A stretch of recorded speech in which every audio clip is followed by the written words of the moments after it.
ಜ್ಞಾನವನ್ನ ಮತ್ತೆ ತನ್ನ ಇಡೀ ಜೀವನವನ್ನ ಮುಡುಪಾಗಿಡ್ತಾನೆ.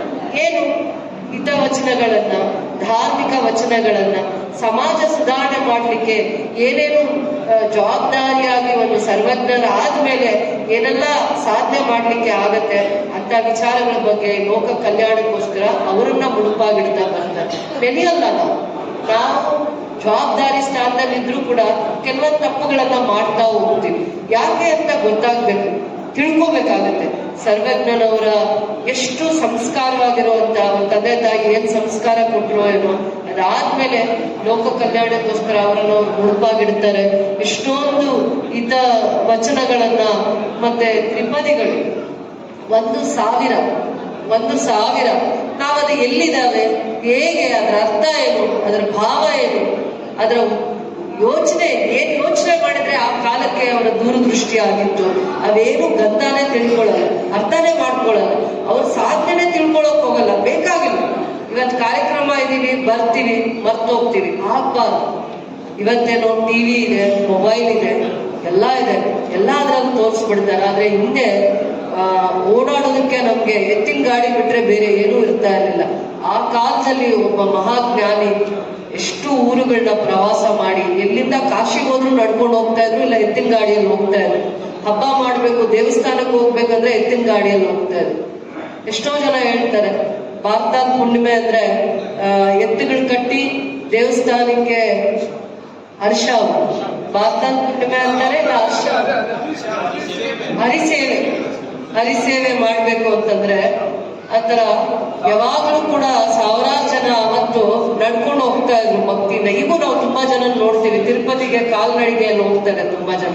ಅದಕ್ಕಿಂತ ಮಹತ್ವವಾಗಿರುವಂತ ಸೇವೆ, ಯಾರ್ಯಾರು ಅವ್ರವ್ರು ಜವಾಬ್ದಾರಿ ಕೆಲಸನ ಚಾಚು ತಪ್ಪದೆ ಅದೇ ದೇವ್ರ ಕೆಲಸ ಅನ್ಕೊಂಡು ಮಾಡ್ತೀವಿ, ಅದೇ ಭಕ್ತಿ ಅನ್ಬೇಕು, ಅದೇ ಭಕ್ತಿ.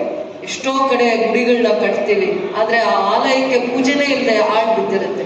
ಪ್ರತಿದಿನ ಬಾಗಿಲು ತೆಗೆಯೋರಿರಲ್ಲ, ಒಂದು ಹೂವು ಇಟ್ಟು ದೀಪ ಹಚ್ಚೋರಿರಲ್ಲ. ಆ ಮಟ್ಟಕ್ಕೆ ನಾವು ಬೆಳೀತಾ ಇದ್ದೀವಿ, ಹೌದಲ್ವಾ? ಫಸ್ಟ್ ಎಲ್ಲರೂ ಕೂಡ ತುಂಬಾ ಶ್ರೀಮಂತರು ಇರ್ತಾ ಇದ್ರು, ತುಂಬಾ.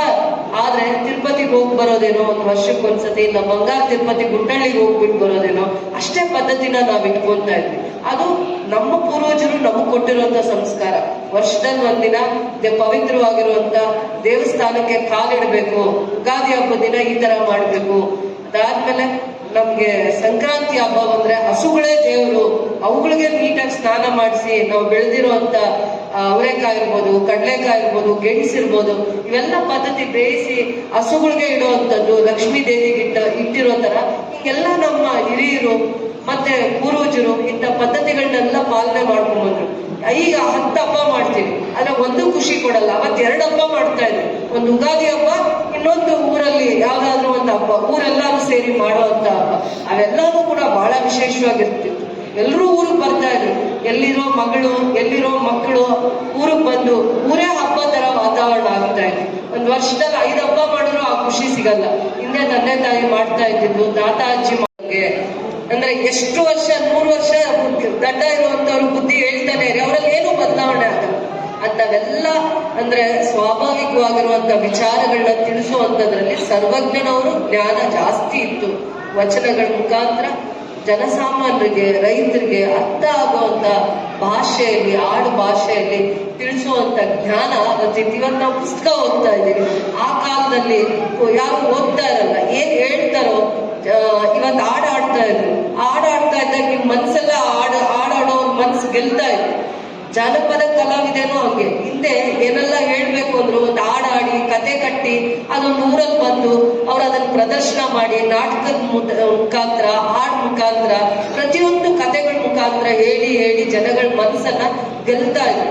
ಇವತ್ತು ಆ ಪವಿತ್ರತೆ, ಆ ಸಂಪ್ರದಾಯ ಅವೆಲ್ಲ ಕಳ್ಕೊಂತ ಬಂದಿದೀವಿ. ಅದನ್ನ ಯಾತಕ್ ಗೌರವಿಸ್ಬೇಕು, ಯಾತಕ್ ಕಾಪಾಡ್ಕೋಬೇಕು ಅಂದ್ರೆ ಅದ್ರಲ್ಲಿ ಬಹಳ ಶ್ರದ್ಧೆ ಇತ್ತು, ಬಹಳ ಪವಿತ್ರತೆ ಇತ್ತು, ಭಕ್ತಿ ಇತ್ತು. ಯಾವುದೇ ಕೆಲಸ ಯಾರೇ ಮಾಡಿದ್ರು ಅದನ್ನ ಭಕ್ತಿಯಿಂದ ಮಾಡ್ತಾ ಇದ್ರು. ಅದಕ್ಕೆ ನಾನು ಚಿಕ್ಕವಳಿದ್ದಾಗ ಭಕ್ತ ಕುಮಾರ ಅನ್ನೋ ರಾಜ್ಕುಮಾರ್ ಫಿಲಮ್ ನೋಡಿದಾಗ ಭಕ್ತಿಯಲ್ಲಿ ದೇವ್ರನ್ನ, ವಿಠಲನ ಜ್ಞಾನ ಮಾಡ್ತಾ ಇರುವಂತ ಸಂದರ್ಭದಲ್ಲಿ ಆ ಮಗುನ್ ಬಿಟ್ಬಿಟ್ಟು ಆ ತಾಯಿ ನೀರ್ ತರಕ್ಕೋ ದೇವಸ್ಥಾನಕ್ಕೋ ಹೋಗಿರ್ತಾರೆ, ಮಗುನೇ ತುಳಿದ್ಬಿಟ್ಟಿರ್ತಾರೆ. ಬಂದು ತಾಯಿ ನೋಡ್ಕೊಳ್ಳೋ ಅಷ್ಟಲ್ಲ ಆ ಭಕ್ತಿ ಮನುಷ್ಯನ